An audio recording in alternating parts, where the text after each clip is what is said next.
rape on college campuses and making headlines, and that's true at UNM too. Drugs continue to plague our communities.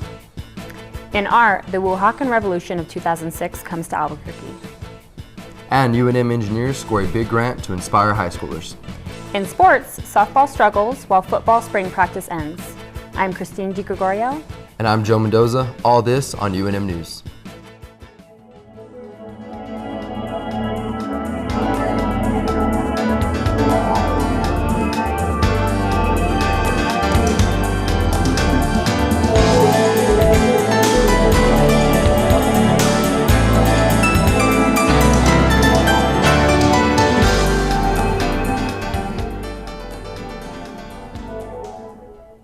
Two UNM athletes made headlines of the unwelcome kind when they were charged with kidnapping and sexual assault of a UNM co-ed. According to the incident report, the female victim, whose name is not being released according to common practice, says that football players, who she later identified as Crusoe Gangbe and Saquon Edwards, along with the third man, Ryan Ruff, forced to enter a car outside an off-campus party. The report states Gangbe and Edwards ignored her pleas to stop and raped her while Ruff drove. After Gangbe and Edwards had been dropped off, the report claims that Ruff drove back the victim to her dorm, but first raped her at gunpoint. Police found the victim's account of the event credible enough to file charges against the three men, and both football players have been suspended from the team. As is often the case in such incidents, the woman victim has stopped attending classes. According to a 2013 UNM Police Department report, in the 3 years covering 2010 through 2012, 10 cases of forcible sexual assault occurred on and off the UNM campus. But UNM and athletes are not alone when it comes to colleges and universities having sexual assault and rape problems. On April 29th, the Obama administration released a scathing report claiming that U.S. colleges and universities have been in denial and have been ineffective at dealing with sexual assaults of all kinds. The reporter states 1 in 5 women is sexually assaulted while in college. Most often, it happens her freshman or sophomore year. In the great majority of cases, it's by someone she knows, and also most often she does not report what happened. The report also calls upon schools to conduct surveys to better understand the true scope of the problem and to create mechanisms to better understand how to deal with sexual assaults. Heroin is on the rise in Albuquerque. The growing severity is resulting in more overdoses, an increase in homelessness, and the loss of loved ones. Hayley Mitchell has a story. Healing Addiction in Our Community is an Albuquerque-based nonprofit group.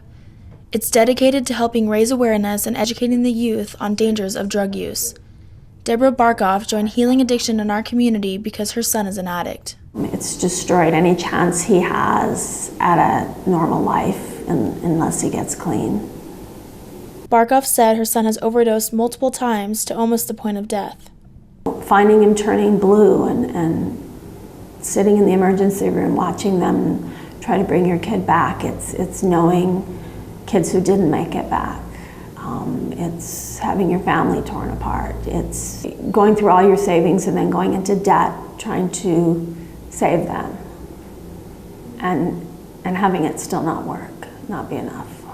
Barkoff says she has lost count of how many people she knows that lost their lives to heroin.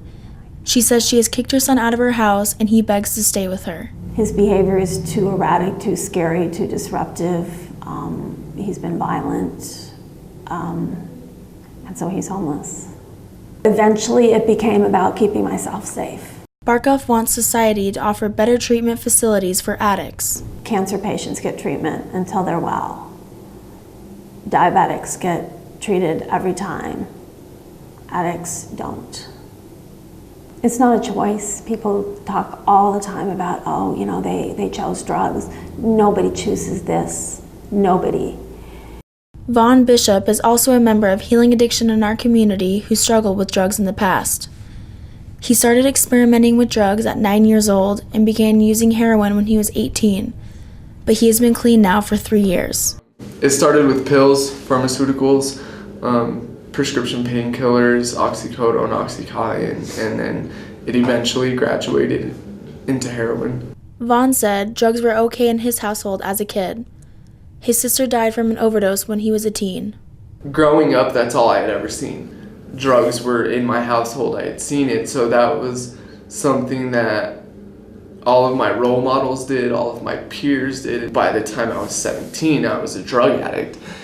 And my parents were cool with it. 90% of the drugs that I did, I got from my parents. I got from home.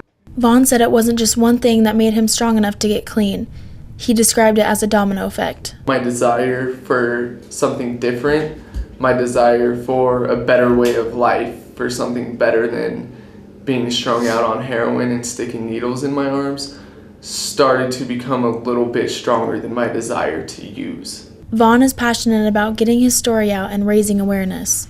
If everything I do and, go and talking to these high school kids, if it'll save one person, it'll make it worthwhile for me. This is Hayley Mitchell reporting.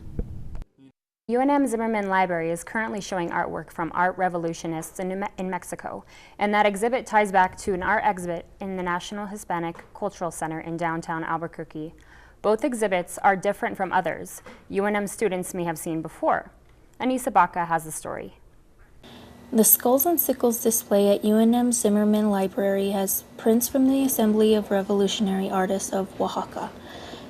The artwork was inspired after 2006 when Oaxacan authorities violently put down a protest by Mexican teachers. UNM art curator of Latin American collections, Suzanne Shadle, says the display comes directly from protests in this southern Mexican state. And this group of artists started by getting out information through graffiti, kind of writing down what was going on in the street, on the sidewalk, on the walls, and so forth. So they really come out of this movement to tell the community about inequities, inconsistencies that are being experienced in their community. The curator of the Zimmerman exhibit, Megan Heroin, says the works displayed are different from others the college community has seen. When I think of art at UNM, I think of, especially Pope Joy and things like that. We see it sort of celebrating both scholarship and the arts and things like that. Whereas this art is really different because it sort of gives a negative perspective of things that happen in a different country.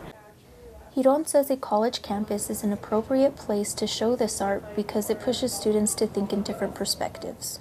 Here's something that's going on there that artists are doing something to try to change, and it kind of forces us into this place where, what are we doing to change our circumstances? This art ties into the current exhibit at the National Hispanic Cultural Center, which displays the art of Mexican revolutionists in a display called Getting Up Paul Pueblo. Current employee Jonathan Lujan says the exhibit is different because it displays street art, not the usual art shown at the museum. For this exhibit was way different than anything the museum's ever done before, particularly because of the subject of the art. There's some pretty graphic subjects as far as, police brutality and immigration and murder. The drug cartels is another one. And then just in the way that we designed it, we wanted to do something that was not the typical art museum things. Although this is not the typical museum display, the artists are receiving praise for creating quality work. But those art critics that I have talked to said this is really great work, and it needs to be recognized, not just for its political content, but for being really great work. The art remains on display at Zimmerman Library and at the National Hispanic Cultural Center until November 2014. This is Anissa Baca reporting. The UNM School of Engineering recently led an outreach program to help children who are interested in becoming scientists or engineers. Based on the effort, it won a $5 million award from the National Science Foundation. Micaela Eldridge-Lane has a story. Last summer, a group of civil engineering professors at UNM formed the Center for Water and the Environment and applied for an award from the National Science Foundation. The professors found out this March that they had won the 5-year, $5 million Center of Research Excellence in Science and Technology Award. Dr. Mark Stone said that their goal is to reach out to students in grades K through 12 and to get them interested in joining the STEM disciplines. I want to be able to really show that we've engaged students early. So because we work in water, we've been describing it as a pipeline, but that we're seeing that we're able to attract these students at different levels, and that we're increasing the chances that the students are moving on to the next level in the pipe, rather than just falling out of the pipe, a pipe loss. The team hopes to spur interest in engineering by building what they are calling their Water, Activity, and Experience, or WAVE trailer. They plan on taking the trailer to schools and other local events. The idea of the WAVE trailer is it's going to be a mobile demonstration where we've got fun stuff related to water in the back of the van. And our different subgroups are taking on, building up our own demonstrations. So I'm really excited about this because I like to play. Dr. Carrie Howe, the director and one of the principal investigators of the Center for Water and the Environment, said that the CREST Award will give the team a chance to reach out to the community about the importance of the engineering field. Just to get people excited about engineering in general, science and engineering, but also teach them about how important water is, how limited water is in our arid environment here in New Mexico, and how going into a profession that affects that might actually help people solve problems.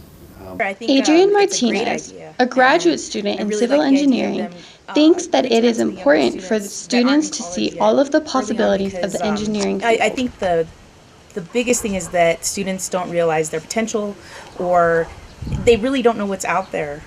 And so for them to get this exposure early on is really amazing. Stone says that this grant will give the civil engineering department opportunities that it hasn't had before. I think it also has the greatest potential for impact.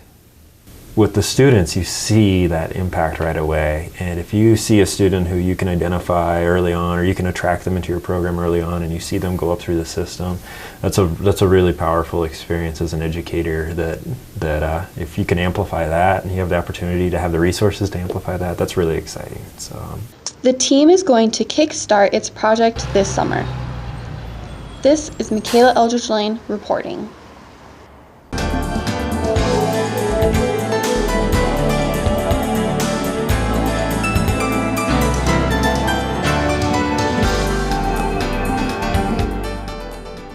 The UNM women's softball team opened up the season against some of the toughest opponents in the country. Normally playing difficult opponents prepares teams to win by the time conference play rolls around. Lyme Cary-Eaves reports on the struggles that the UNM softball team has experienced. The New Mexico softball team has had its fair share of problems this season. The squad has struggled in conference series play and is battling to stay above Nevada for the last place spot in the Mountain West. Head coach Erica Beach says that the difficult opponents the team opened the season with prepared her club for strong pitching. We played one of the toughest schedules in the country. One of the toughest preseason schedules out there, and it's tough as a team with especially how young we are, to go out from day one and have to play a lot of ranked teams. A lot of them were in the World Series last year. The Lobos are indeed a young team, and they got even younger after a bad hop in practice took out senior second baseman Chelsea Anaya, one of the team's best hitters. That left the Lobos with only 2 seniors on the squad, catcher Ali Hakim and first baseman Jordan Sjostrand. Sjostrand is the only starting senior left on the club, but she says that having a young team is not contributing to the team's difficulty. Honestly, I couldn't tell you exactly what it is. We come out strong, the first game, I think, because we have nothing to lose. And then once we get that win, we kind of take a step back and might think a little too much about it compared to the first game. So I think that's what's been getting us thinking too much. Beach says that youth may have played a factor at the beginning of the season, but the team's losses cannot be attributed solely to inexperience. At this point in the season, I feel everybody on this team has been on the field, played against all these teams, and we're all veterans. There are no rookies left on this team. Redshirt freshman pitcher Tess McPhereson has not had an ideal freshman campaign. She looks to the pitching circle to explain the team's troubles. Our hitting has been on point, but what's been our downfall is the pitching staff. And, you know, I take full accountability for that because, you know, I've been where I need to be to make this team, you know, what we should be and where we could be. Although New Mexico has struggled throughout the 2014 season, the young talent could provide a promising future for Coach Beach and her ball club. This is Lime Cary-Eaves reporting. At this point, it's no secret to UNM fans that the UNM Lobos prefer to run the ball. It's been the trend the last 2 seasons, and head coach Bob Davie said it'll be the trend going forward. But J.R. Oppenheim reports that the UNM coach, Bob Davie, still has a long way before he can identify his go-to runner. Lobo coach Bob Davie has never shied away from the fact that he goes with a run-first style of offense, and the team lost a key component with the loss of Casey Carrier. A star rusher the last 2 seasons, Carrier has graduated this year. He broke UNM's single-season record with 1,450 yards in 2012, had a Mountain West record-setting 338-yard game against Air Force that season, and amassed 1,122 yards in 2013. Casey didn't play the last part of the season for us, you know, so we saw what that was. You know, we kind of saw life after Casey going to Fresno and going to Boise, and we saw how that worked out. That leaves the question of who will carry the football next fall, but Carrier's absence means other players can have an opportunity to shine. There's no doubt depth will be key at the position. 7 players are listed at running back on the team's roster, including 3 underclassmen. Running backs coach Apollo Wright said he's been working to bring those guys along. It's been decent. We have a bunch of young guys who haven't really played too much football, and so my focus was to basically try to bring those guys along, try to get those guys, because you need the depth, especially with the kind of offense we run. We need the depth. One young player, sophomore Terrion Gibson, has impressed the Lobo coaching staff. He's not the biggest guy, standing 5'8" and 165 pounds, but the coaches say Gibson has the ability to elude defenders. Yeah, Terrion is the flashiest guy as far as trying to, making guys miss. He can catch the ball out of the backfield. He's actually, for being the weight that he is, can pick up the blitz and do all those things. So he's a good all-around football player. We just have to make sure that he's knowing what he's doing when he's in there. Wright said some other players like Romell Jordan, Wendell Carter, and Xavier Madrid have come along as well. Jordan said the running backs have looked good in spring practice, but he acknowledged there's still room for progress. I feel like we're really developing as a group, coming together, starting to see the whole more and get downhill, and we're adjusting more than we were in the past. Honestly, we've just been focusing on doing our jobs, like doing no mistakes, getting everything right, and being accountable for our unit. Jarrell Presley was the 4th leading rusher in 2013 with 273 yards and nearly 23 yards per game, but he has not practiced this spring because of an injury. Wright said Presley has been doing other preparation in the film room, but his absence on the field won't help his progress because he needs to see action firsthand. The Lobo ground game heads into the fall without an established running back. However, Davie said he won't stray away from that run-first mentality. Although I'll say today, just on today's practice, we probably threw it and caught it as good as we have this spring. We kind of bounced back from Saturday a little bit offensively. But yeah, there's no secret. That's what we do. So yeah, we need a lot of running backs. Only time will tell how this young running back unit will develop. The Lobos play their first game of the 2014 season on August 30th against Utah. This is J.R. Oppenheim reporting. So did you get a chance to go to any of the softball games? I didn't check out any this year, but I'm going to check out a few next year. What about you? No, I didn't get, but I was able to go to the football games. Football games are always exciting. They've advanced a bunch, yeah. I'm always excited about the NCAA tournament. That's always great for our Lobos. Right. Mm-hmm. All right. Thanks, guys, for watching, and we'll see you next time. Have a great summer.